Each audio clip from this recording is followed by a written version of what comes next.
From the BBC World Service, in association with ABC and All India Radio, this is Stumped. Hello and welcome to Stumped, your intercontinental hit of news, features and debate from the quirky world of cricket.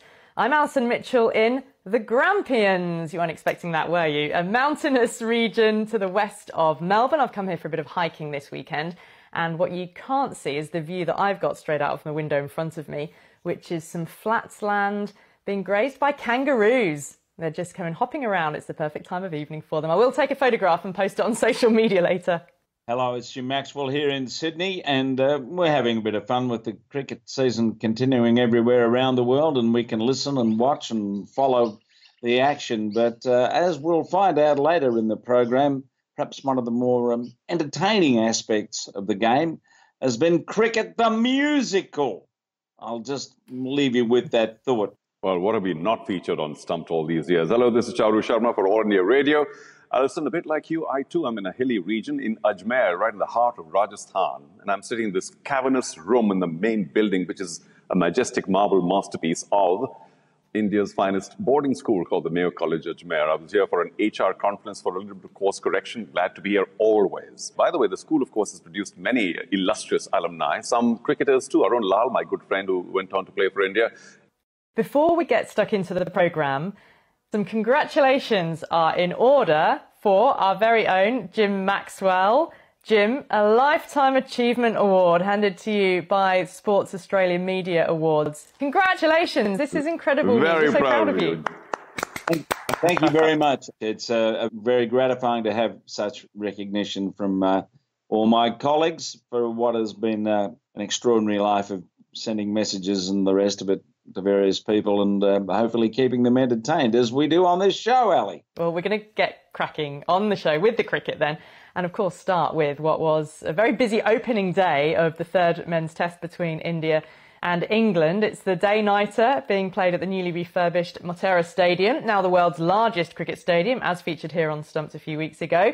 The series perfectly poised at 1 apiece, but you have to say it's India who have again seized the initiative after day one. And we wondered what the pitch would be like, especially for this pink ball. What did we get? 13 wickets. 13 falling on day one. England winning the toss, opting to bat, but skittled for just 112.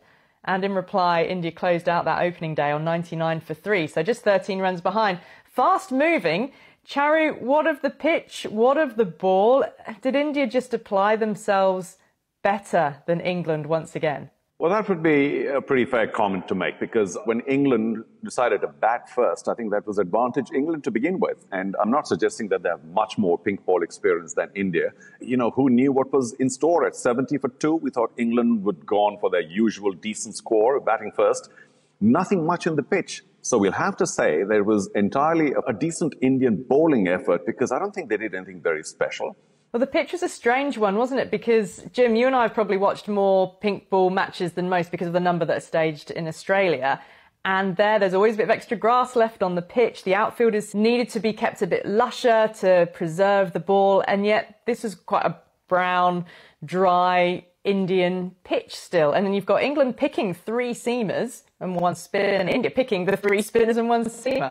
England's batting against spin is dreadful. I mean, Crawley led the way. He looked to be aggressive, using his feet. But the rest of them, they just looked dumbfounded by every ball that Patel in particular bowled. They couldn't work out whether it was going to go straight or spin. At the moment, their inadequacy against India's spin bowling is showing up badly. Well, it's notable when you look back at England's last 4 scores, their last 4 totals, 178, 134, 164 and now 112. And it's only the 4th time since 1909 that England have been bowled out for less than 200 in 4 consecutive innings. That's a pretty painful run of totals, that's for sure. One of the things which does seem to be niggling away at England, though, is the umpiring, the third umpiring in particular. We had the instance, Charu, when Ben Stokes was judged to have grounded a Shubman Gill edge off broad. There was an instance later when the third umpire very, very swiftly decided that Rohit had avoided being stumped. It seems that England have a problem with not necessarily the decision itself, but how quickly that decision is being arrived at? Well, yes, of course. It does cause a stoppage of play. And, cricket wasn't meant to be stopped so often. But you really have to leave it to the discretion of the third umpire. If he or she were to be very quickly convinced, then there's no real need. And a lot of the times when we are watching on television, you feel, why is he just asking for more angles or watching it again and again when it's pretty plain what the answer is, what the solution is, or what the decision should be? But yeah, I mean, if it's very, very close, I can understand him seeking more angles. So even third umpiring is a shade complicated. And overall, yes, because the batsman only has one opportunity. So you want to make sure that you do the best you can as a third umpire for the batsman. Because if he's declared out, then, he's back to the pavilion, and maybe unfairly so. The central thing is, are the umpires biased? I think not. Well, let's have a listen to what Zach Crawley had to say about it. Yeah, it's very frustrating. Like say, we're behind the game and we need those little 50-50s to go our way. And it seemed like none of them went our way today. And that's just the way it goes sometimes. In the innings when we batted, Jack Leach had a similar sort of one. We didn't quite carry it. It seemed like they looked at it from, 5 or 6 different angles. And then, when we were fielding, they looked at it from one angle. But, that's probably where the frustrations lie. I can't say whether they were out or not out. But I think the frustrations lie with just, not checking more thoroughly. I think you've got a couple of problems here. You're not going to have three-dimensional television pictures for a while until someone invents the process. So you always got this foreshortened look on catches which distorts it. The problem the game's got is that the players have become umpires. And that's not what should be happening. All the decision-making should be completely in the hands of the umpires. But they've allowed the players to become part of the process. I think the players are having far much to do with the decision-making. And the sooner we get away from this review system that we have, the better. But we're stuck with it at this stage. So until we get to that point of making sure we can have all the decision-making squarely in the hands of the umpires and leaving the players out of it, we're going to have problems. Charu, I've got to ask you, what did you reckon to the new Sardar Patel Stadium? Well, it always helps to have a partisan crowd, but can you imagine when it's full? It's going to be spectacular. The noise level, the atmosphere, everything that we talk about when there's spectators in the field. Well, it's obviously quite a marvel. The Indians are very proud of it. And as you may have seen, the political brass was out. The president was there, the prime minister, and of course, a few other very important people as well, the home minister. I'm also very happy for Ishant Sharma, just to bring that in, because to get his 100th test going at such a venue, and the fact that he took a wicket too, very, very special for him. I'm glad, though, we can talk more about him. But back to the stadium, the only downside is that you can fill it up maybe once a year or whenever a match comes in. But what happens for 364 days of the year is never likely to be full, and then you could be playing in a stadium which is echoing away with the bat and the ball sounds. But it's a marvel, all right. And I believe it's a pretty big complex apart from the cricket field. So good for those who live around that area. Music venue, maybe? Yeah, 110,000 people it holds, and it was the architects we spoke to on Stump. So, yeah, go back to that programme and you can listen to just how it was designed and why it was designed in the way that it was. From the BBC World Service, this is Stumped on All India Radio. Well, finally on Stumped, Jim, am I right in thinking that you have been to see a musical that's all about our favourite sport? I have, and it was a lot of fun. It only had 3 nights in town, unfortunately, so I hope it's going to go on the road somewhere. It's worth looking at. It's very clever. It's essentially an amalgam of ditties around well-known songs that you've all heard, parodying aspects and champions of the game, I suppose you could say. A lot of fun. All right, well, let's hope he's prepared for this. We've got with us the man behind Cricket the Musical. It's Denis Carnahan. I mean, what inspired you to do this? Oh, a lot of things.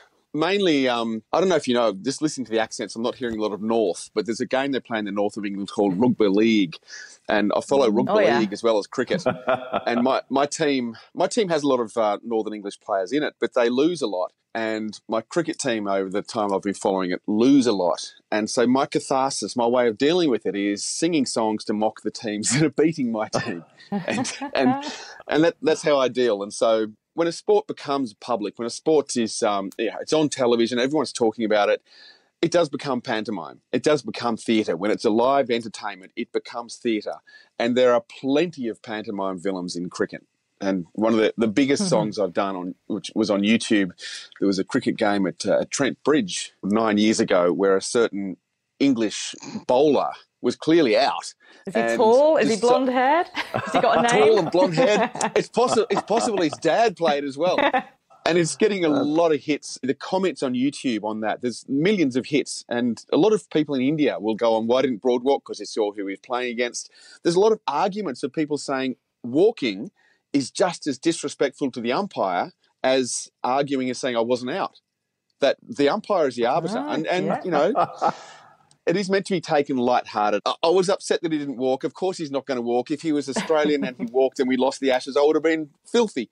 So it's just my way of dealing with it. You know, you sound to me a little bit like the Tim Minchin of the cricket world, moving into musicals like this with these kind of messages. I mean, so how did the three performances, wasn't it? How was it with the live audience? Oh, it's great fun. At the moment, it's kind of an off-Broadway experiment. It's the third year I've done it. I haven't been particularly loud with the publicity. I've been letting the show develop because it is meant to be a live show and it's meant to be pantomime. It's meant to have audience interaction. And last night was the last night of the three, and the audience was very interactive. There's a lot of booing. So I don't just do the songs. I do the songs and I have them in segments and they're presented by characters. And I encourage the audience to interact with the characters, not me, which gives me an excuse to wash my hands. So, for instance, if there's a song about an underarm bowling incident some 40 years ago and the captain's brother is in the audience, he can take it up with the character and I can Pontius Pilate style wash my hands of the incident. One of the characters is a humanisation of the Marylebone Cricket Club's out with a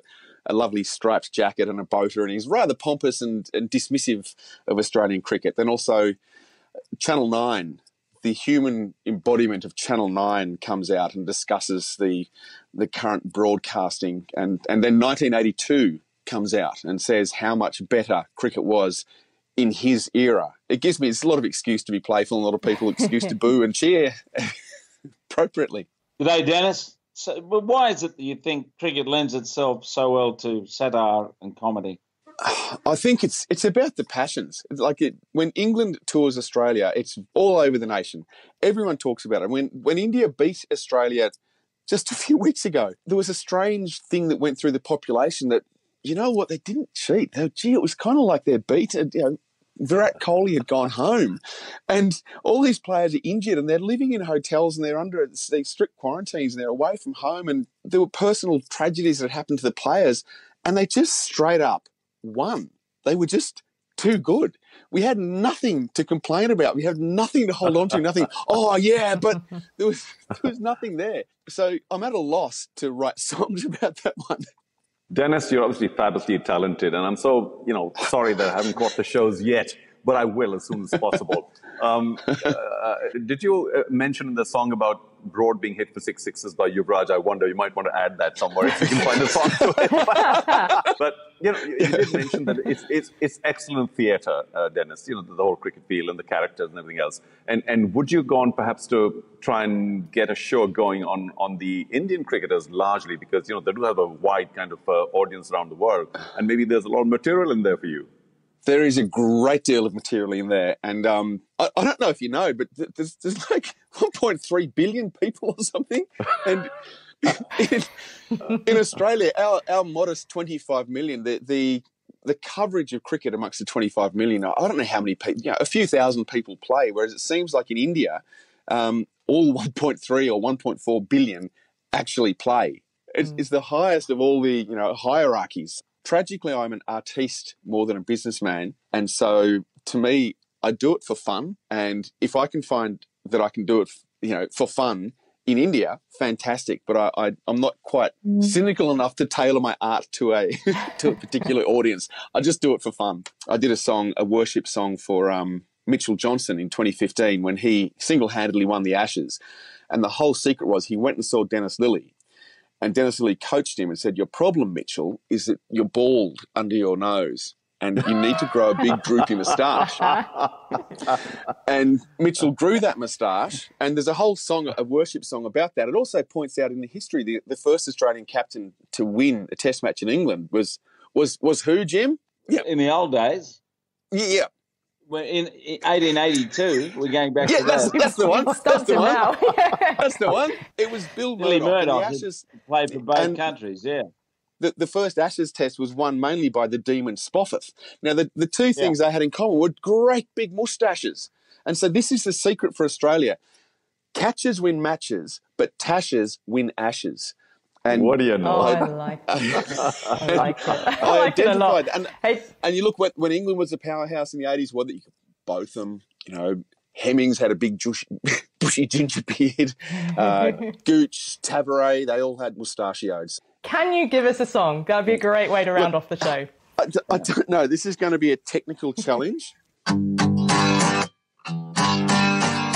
The Big Bash decided that no third umpire was required. The two on the field were enough. They would be fine. But there were some howlers as he left the field wrongly given out. Mitch Marsh lost his mind. He said, why, umpire? He missed by miles, umpire. Andrew Tye was robbed. Kawaja should have been gone. Cricket Australia, please give back our sanity. Amazing. Love it. Dennis, thank you so much for being with us on Stumped. Cricket the musical. Good luck with it, and I can't wait to catch those songs as well. Who wants Thanks to so listen much to for coming Tom on. Jones? Exactly. That's the real thing.